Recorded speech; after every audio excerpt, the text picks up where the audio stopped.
So, what have I learned from my audience feedback? In this video I'll be discussing how my audience reacted to my film, what they liked and disliked, and what they would change. A main area most of my audience commented on first was the storyline and character. I was really pleased that most audience members understood my intentions and how I wanted them to relate to my character. I was also pleasantly surprised of the positive feedback of the ambiguous ending, as I thought this might have been an area that not everyone would have liked. However, the majority of my audience loved the fact that the ending was left down to interpretation. I was worried that my audience would become confused with the storyline as it is a visual film and doesn't use any dialogue. However, most audience members had a clear understanding of it and also commented on the fact that they loved the way it made you think about it, which was my overall wanted goal. However, a small minority said they would have liked to have seen some use of dialogue, even if it was just a voiceover, as they believe it would have made the storyline and characters' initial intentions clearer. Another area which was a success was the character. I really wanted that connection between the character and audience, as when I watch a film or television series, having that understanding and attachment to a character is personally something I look for. I wanted the loss and loneliness to come through and touch the audience so they fully understood the man's life, emotions and intentions in wanting to become a hero.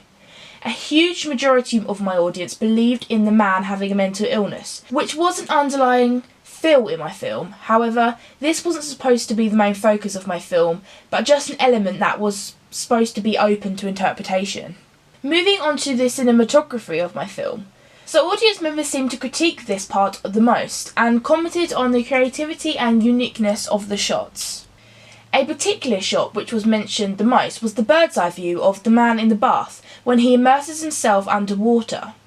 The shot invades the man's privacy, revealing his depressed state to the audience. Other shots which were mentioned was the many close-ups I used to express the character's emotions and feelings. I needed to use these types of shots to show my audience what was going on, as they didn't have any dialogue to explain emotions. However, others said that they would have liked to see even more conventional shots, such as point of views which are often seen in thrillers, to make the audience feel part of the film.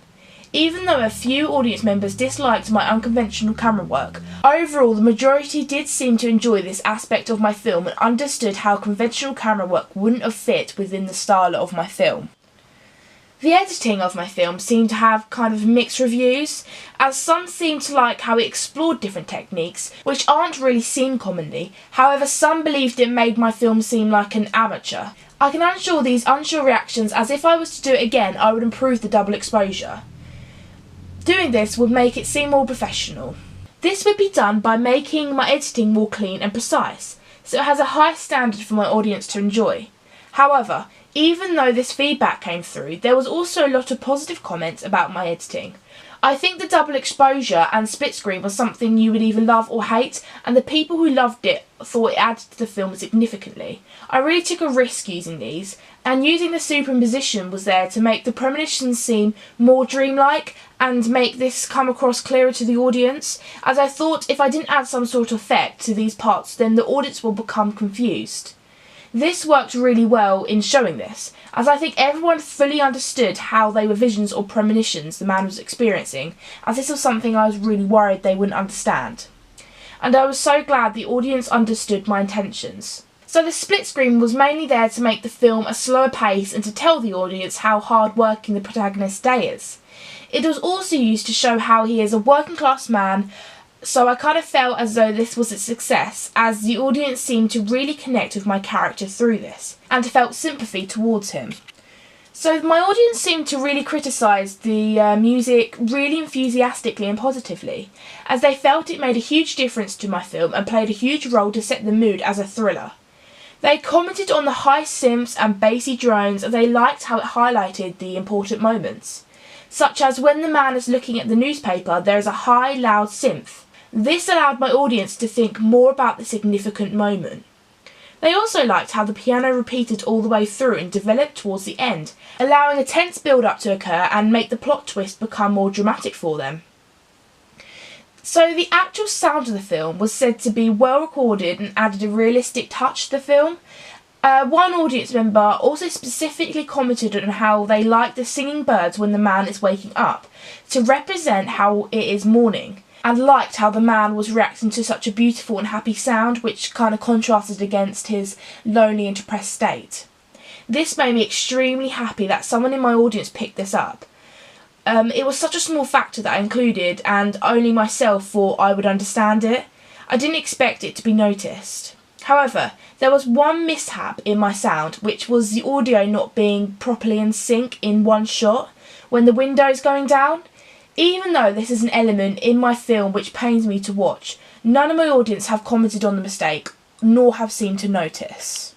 Lastly, I'm going to be talking about the mise-en-scène and how my audience reacted to it. This wasn't really something the audience particularly spoke about after watching my film, as I think all the other elements kind of overpowered it. However, the most spoken about aspect was the railway station and kind of location, as this is supposed to be an extremely crucial moment in my film.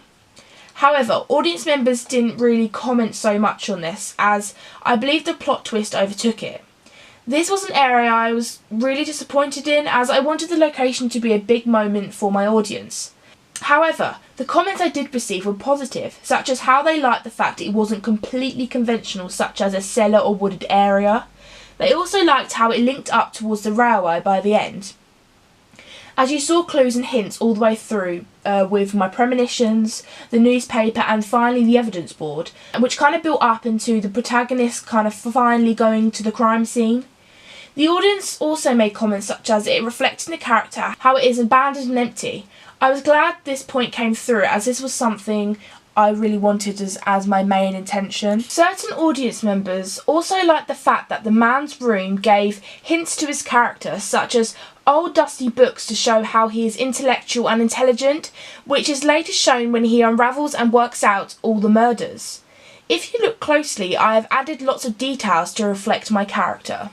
Overall, I believe the audience done really well to fully understand my intentions, and I was extremely pleased with the positive feedback I have received.